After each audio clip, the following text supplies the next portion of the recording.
Shalom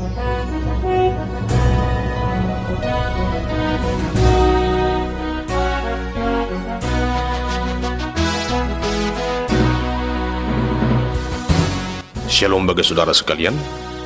Marilah kita siapkan hati dan pikiran kita untuk mendengarkan firman Tuhan. Kita berdoa. Kasih karunia dan damai sejahtera dari Allah Bapa kita dan dari Tuhan Yesus Kristus menyertai kamu. Amin. Saudara terkasih, marilah kita mendengarkan firman Tuhan yang menjadi nas khotbah dalam epistel Minggu tanggal 22 September tahun 2024, tertulis dalam kitab Yeremia pasal 11 ayat yang ke-18 hingga ayat yang ke-20. Beginilah firman Tuhan.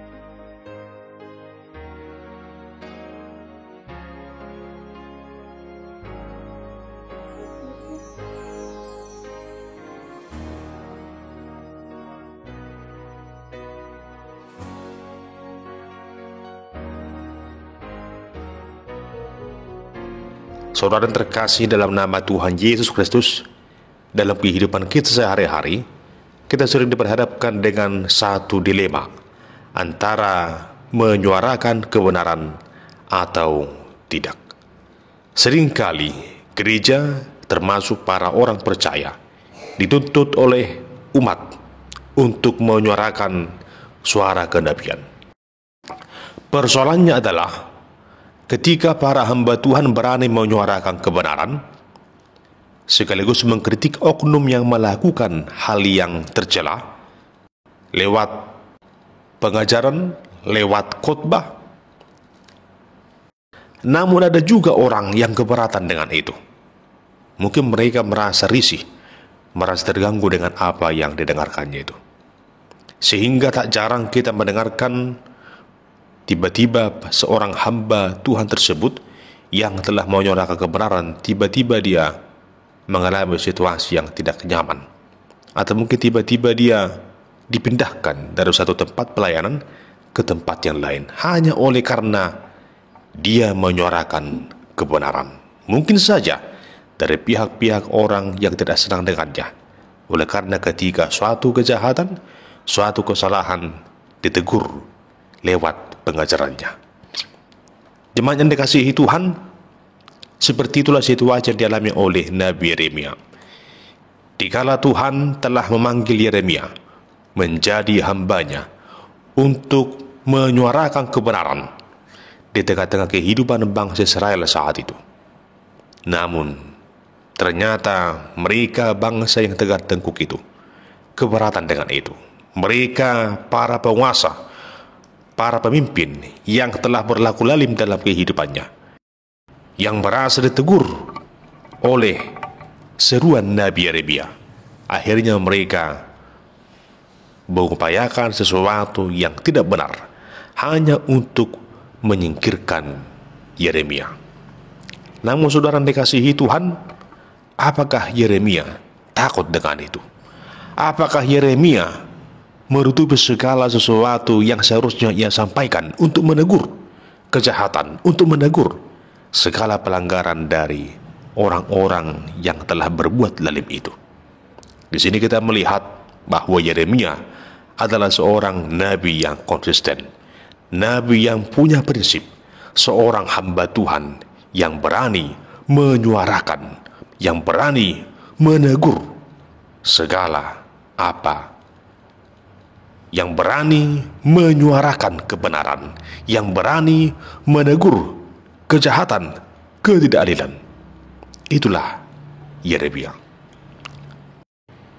Saudara terkasih, hal pertama yang kita lihat dari teks khotbah ini adalah sikap Yeremia yang setia hanya kepada Tuhan. Saudara terkasih, sering kita melihat ada orang yang lebih takut akan dunia ini, yang lebih takut akan manusia, yang lebih takut dengan ancaman-ancaman yang diberikan oleh para penindas.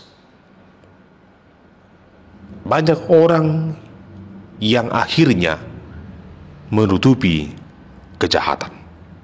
Banyak orang yang akhirnya mendiamkan sesuatu yang salah hanya karena ingin mencari titik aman dalam hidupnya. Namun Yeremia tidak seperti itu. Dia tahu siapa Tuhan yang ia sembah. Dia tahu bahwa Tuhan telah memanggilnya, memilihnya, mengutusnya untuk menjadi nabi yang harus menyuarakan kebenaran itu. Ia tidak takut dengan itu. Dengan berani ia menegur sesuatu yang lalim, menegur sesuatu yang tidak benar. Ia punya prinsip, ia punya tekad bahwa ia adalah seorang nabi yang hanya setia kepada Tuhan.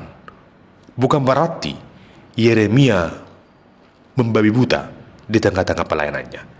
Namun dengan tuntunan dari kuasa Allah yang Maha Tinggi, Yeremia tetap setia kepada Tuhan dan dengan penuh komitmen menegur segala yang jahat. Dia berani menyuarakan suara Tuhan dengan mencela bangsanya sendiri, meskipun dia harus menghadapi risiko, termasuk ancaman akan nyawanya sendiri. Di sini kita perlu merenungkan firman Tuhan agar kita seperti Yeremia, setia kepada Tuhan, setia akan panggilannya, setia dan berkomitmen untuk menyuarakan kebenaran. Hal yang kedua adalah Yeremia menghadapi ancaman. Jemaat yang dikasihi Tuhan, dalam nas khotbah ini kita tadi mendengarkan bagaimana situasi ancaman yang dialami oleh Yeremia, di mana ia mendengarkan bagaimana rancangan jahat dari orang-orang Israel kepadanya, dengan ibarat seperti pohon yang akan ditebang. Mereka ingin melenyapkan Yeremia dari tengah-tengah mereka, supaya mereka bebas melakukan segala hal yang jahat, bebas melakukan segala hal yang telah ditegur oleh Yeremia. Memang pada masa itu mereka bebas melakukan hal-hal yang tidak benar, menindas orang-orang miskin, mengelabui orang-orang percaya, melakukan hal yang tidak benar kepada umat pilihan Allah itu. Namun di tengah situasi itu, ketika Yeremia menegurnya, mereka berupaya untuk memberikan ancaman, bahkan ibarat pohon yang akan ditebang. Demikianlah situasi yang harus dihadapi oleh Yeremia. Jemaat yang dikasihi Tuhan, kita boleh membayangkan bagaimana situasi yang dialami oleh Yeremia saat itu. Secara kedagingan, ketika kita mungkin berhadapan dengan situasi demikian, kita pasti akan merasa takut. Kita pasti akan merasa was-was, mungkin ragu, khawatir dengan itu semua. Tetapi di sini kita diingatkan, apapun juga yang terjadi, jangan pernah mundur dari kebenaran. Sekalipun kita diancam, namun tetaplah nyatakan apa yang benar. Seperti Tuhan Yesus, dikala dia akan diperhadapkan dengan situasi bahwa orang-orang Yahudi akan menangkapnya, Yesus fokus menyerahkan hidupnya kepada Bapanya yang di surga. Dia berdoa di Taman Getsemani dengan menyerahkan semuanya agar berjalan seperti yang Tuhan kehendaki. Jemaat yang dikasihi Tuhan, tentunya kita harus berlaku seperti Yeremia, menyerahkan sepenuhnya kepada Tuhan, yakin dan percaya bahwa Tuhan pasti selalu melindungi umatnya. Yang ketiga, Yeremia menyampaikan segalanya hanya kepada Tuhan. Saudara terkasih, ada kalanya di tengah situasi yang sulit, seseorang itu justru semakin ragu, khawatir, dan tidak berdoa. Ia mengendalikan pikirannya. Oleh karena ketakutan, oleh karena pergumulan, bisa saja seseorang itu semakin menjauh dari Tuhan dan berupaya untuk mencari ilah-ilah atau jawaban alternatif yang lain. Tetapi di sini Yeremia menyampaikan keluh kesahnya, menyampaikan pergumulannya hanya kepada Tuhan. Dalam ayat 20 dikatakan, tetapi Tuhan semesta alam yang menghakimi dengan adil, yang menguji batin dan hati, biarlah aku melihat pembalasanmu terhadap mereka, sebab kepadamulah kuserahkan perkaraku. Hal itulah yang dilakukan oleh Yeremia, berseru kepada Tuhan, menyerahkan semua pergumulannya hanya kepada Tuhan. Ia tidak mengandalkan kekuatan atau pikirannya. Ia tidak berupaya untuk membalaskan kejahatan yang telah dirancangkan oleh orang-orang jahat itu. Namun Yeremia menyerahkan sepenuhnya apa yang ia gumuli itu hanya kepada Tuhan. Sebab ia yakin Tuhan yang menghakimi dengan adil akan berlaku seadil mungkin. Tuhan akan membela perkara setiap hambanya yang berserah kepadanya. Saudara yang terkasih, lewat firman Tuhan saat ini, kita semua dituntun untuk berlaku seperti Yeremia, mendekat kepada Allah. Seperti Yeremia mendekat kepada Allah, demikianlah kita juga harus mendekat kepada Tuhan. Dalam segala situasi kondisi apapun yang kita alami dalam hidup ini, di tengah situasi pergumulan hidup ini, berserulah kepada Tuhan.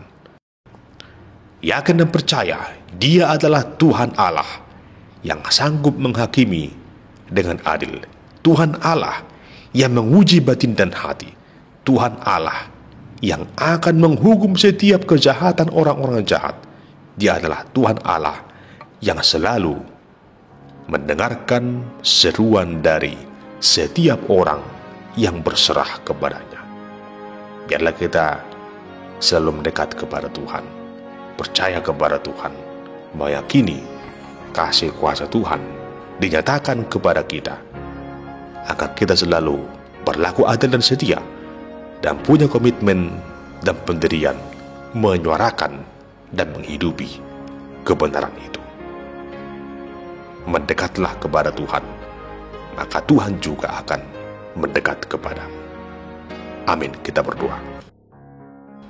Ya Tuhan, kepadamulah kami datang berseru dan berserah, menyerahkan kehidupan kami dan segala pergumulan kami. Kami sungguh yakin dan percaya Engkau Allah yang adil, Allah yang mendengarkan seruan kami, Allah yang memberikan segala yang terbaik bagi kami. Tuntun kami Tuhan di jalan yang rata, untuk selalu berkomitmen, memiliki pendirian, menyuarakan dan menghidupi kebenaran sebagaimana yang Engkau kehendaki dalam hidup kami.